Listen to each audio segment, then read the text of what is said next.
Hello mga ka-aunties, welcome to my vlog. Today is linggo. Tapos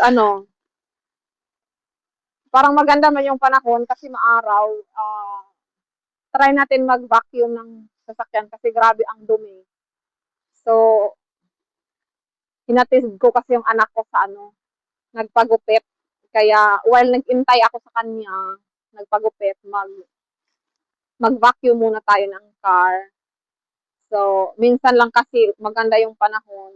Hindi pwede maghugas. I mean, pwede naman maghugas ng car kaso, maputik-putik pa. Kaya yung sa loob na lang muna ng car ang linisan natin. So, ayan. Samahan niyo ako mga ka-aunties. So, let's go. Token yung gamit dito mga ka-aunties. O, ihulog natin sa machine. Tapos, aandar na yan siya.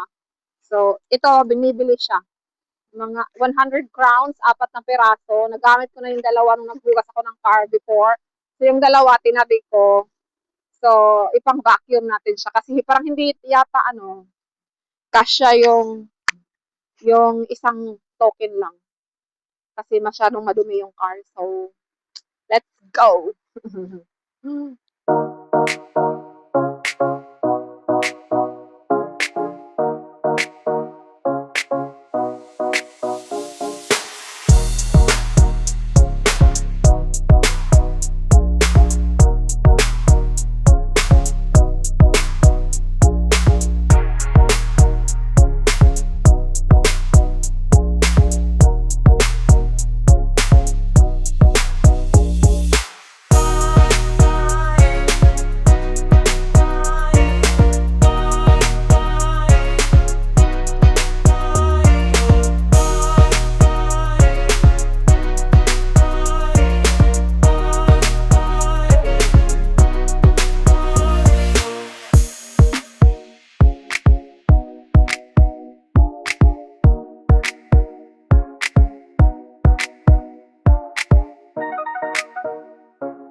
So, ayan mga ka-aunties, no? Ang ganda nung panahon.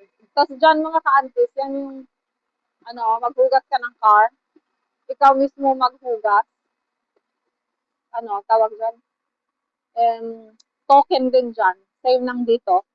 So, ipasok mo yung car mo dyan, tapos ihulog mo yung token. Ikaw mismo mag-wash ng car. So, ganun din siya dyan. Dyan mismo sa may hole na yan.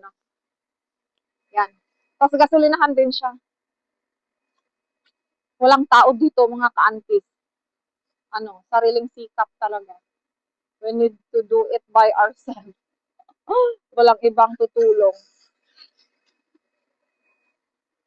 So, may kasama ako nandyan, nag-help siya sa akin linis ng car. So, mga ka-aunties, ganyan. So, yan.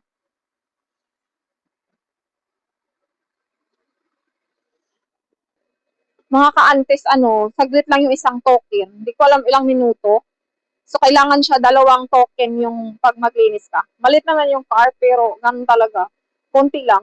Lalo na kung masyadong madumi. So, marami kang i-vacuum. Yung mga singit-singit doon, sa mga corner na mahirap may pasok. So, matagalan ka doon, no? So, ang ending, kulangin yung token. Madali lang matapos yung mga hindi ko alam ilang minutes. Ganon.